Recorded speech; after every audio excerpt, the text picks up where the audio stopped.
I have a bad feeling inside about this year's Olympic Games, and I've had this feeling for a while, mainly because, as I've explained to you all before, I feel like we live in an age of chaos and confusion.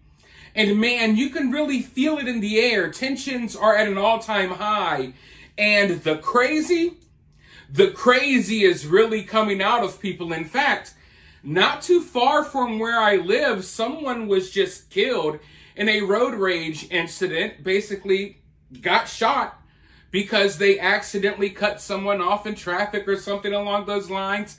People are just going crazy out here. We all see it. We can all notice it. And look at the past few weeks. They've been filled with crazy historical events, and it almost just seems fitting. I don't want any of this to happen, but if you look at everything that has transpired lately, it's like, why wouldn't something horrible happen at the Olympics? If someone wanted to do something horrible, I guess that would be the place to do it. The Olympics is something that involves the entire world. All eyes are on the Olympics. You got people watching all over the world. So if someone had a crazy plot, that would be the place that they would want to do it. And you know, like I said, the crazies are out. So you can only assume that the crazies are out over there in Paris, over there in France. And man, France has been overtaken by violent immigrants. It's not pretty over there at all.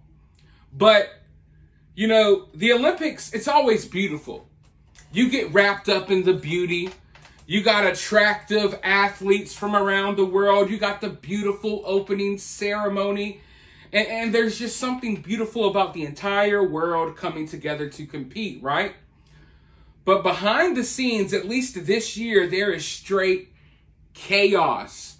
Straight chaos. Now, I showed you all a video the other day.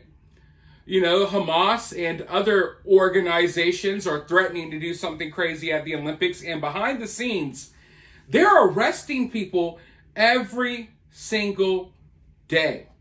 And it's been happening for over a month now. Every day, every other day, they make a new arrest and they say, hey, we stopped this terror plot from happening. In fact, just yesterday, they made multiple arrests and supposedly uncovered multiple terror plots just yesterday. And the opening ceremony is today. But all of this stuff is happening behind the scenes. They're kind of trying to keep it on the hush. There's protests going on. And when you look around the world is in a state of turmoil. And a lot of people want to raise awareness about the conflicts that are going on in their homes. And these people are sometimes unhinged, crazy, and they will do something crazy to bring attention to their cause. So when you look at the Olympics, you have to understand that you got people from all around the world here. And there's, how can I put it? If you wanted your message to be heard loud and clear around the whole world, this would be a place that you would do something to get your message heard. And like I said, there's all of these protests going on. There's all of these arrests being made, all of these plots being uncovered. You got tensions going on, you know, because of the conflict over in Israel with Hamas. So you got a lot of protests about that. You got, you know, the situation going on between Russia and Ukraine. There's a lot going on in the world right now, and the Olympics is kind of like the world stage. And with everything going on in the world right now, I wish the Olympics could be held when things die down a little bit, you know, when it's a little tad bit more peaceful than it has been the past couple of weeks. But it's like we're going from one crazy to the other crazy, and you're looking to the Olympics for a sense of normalcy, but that sense of normalcy isn't really there. But today there was a plot that was not stopped. I guess a group of people successfully attacked the railway system in France. They completely sabotaged the high-speed rail system in France.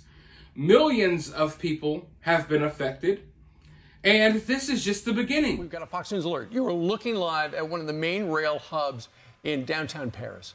Major service on rail lines right now in France after several high-speed trains were targeted by several coordinated and malicious attacks, including arson. And this is just happening before the opening ceremonies there in the City of Lights. Greg Palcott is live in London with breaking news. Greg, what can you tell us? We've been watching this, guys, all morning, and it is a developing story. Trouble already at the Paris Olympics, just a little more than 6 hours away from the opening ceremony. Authorities saying overnight there were multiple coordinated malicious attacks on the country's iconic high-speed train lines. The acts of arson were described as sabotage, criminal, aimed at destabilizing the games. These are the words of the French officials. Intelligence forces are on the case, and now Israel's foreign minister is claiming the attacks were planned and executed under the influence of Iran and its axis of evil. No confirmation of that, no perpetrators yet found, but with full train service not restored for days, hundreds of thousands of team members, officials, and fans are potentially impacted. All told, there's over 55,000 police, soldiers, and security deployed for these unique games, mostly held in the center of Paris. Frankly, a security nightmare with the world very much unsettled as Russia's war against Ukraine rages. A Russian man was arrested and suspected of planning a disruption there. And there have been many anti-Israeli threats from pro-Palestinian activists with the war in Gaza continuing. The Israeli soccer team got booed at a match Wednesday. There were Palestinian flags, bomb scares, and false alarms. Into all this, though, the proud and brave Team USA leading the athletes and co-flag holders in the opening ceremony, which will be held aboard boats on the River Seine. 20-year-old tennis star Coco Gauff and 39-year-old basketball legend LeBron James. Also in attendance, First Lady Dr. Jill Biden, guys. The French claim they have every security risk covered, but as we see today, there's already some slips. Let's hope. So it's going to be very hard to get to the opening ceremonies with 800,000 people stopped. Can the Brits get to France? I heard that was tough, too. That's a hiccup, too. The Eurostar train, which operates under the English Channel, yes, that is disrupted, too. Delayed for a few hours, they say, at least. Brits can take cars and can take planes, but yes, this is really disrupting things. Again, to underscore for our folks at home, the high-speed train lines, they call it the TGV in France, is absolutely the premier way of transportation. So if you're going to target one facet of transportation in France, this is the one that one should target if you're a terrorist or looking to cause trouble, and that appears to be what has happened. All right, thank you so much. So as I was saying earlier, it's straight up chaos behind the scenes. In fact, some of these athletes have already been robbed. Their buses have been broken into. All of their items stolen. There's a lot going on behind the scenes. And now, Israel has warned France that there are Iranian plots to do something horrible at the Olympics, mainly targeting Jewish people and I guess the athletes from Israel. So it will be a miracle, folks. It will be a miracle if we make it through this Olympic Games peacefully. And my fingers are crossed that, hoping that we are able to, because I just want to enjoy the Olympics. I just want to enjoy the competition. I just want to enjoy the games. I want to watch people swim. I want to watch people play basketball.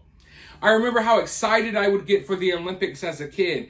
And as a kid, you're just focused on the sports, the competition. You're not thinking about all of these other outside factors.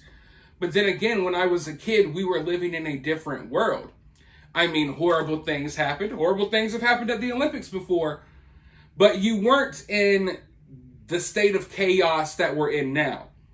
It's like in the state that we're in now in this world, you just automatically assume the worst first. At least I do. Maybe it's because I cover the news for a living now or something like that, but I just automatically assume that the worst could happen. And I don't think that's because I'm pessimistic or I'm a Debbie Downer. It's just I use my observation skills, and over the past few years, it's like the worst possible scenarios always seem to play out. You know, so I just don't want to get caught off guard, especially in this situation, because as I was explaining earlier, I've had this bad feeling about the Olympics for a while, but now that bad feeling has been reinforced with everything that's going down. And, you know, of course, they've stopped a lot of these plots. They've made a lot of arrests, but they successfully took down the railways. And this is just day one. So we'll see how things play out. I'm sure I'll be here to talk more about this soon. Right now, let me know your thoughts about this down in the comments below. While you're down there, hit that thumbs up, hit that subscribe, ring that notification bell, and I'll talk to you all in the next one.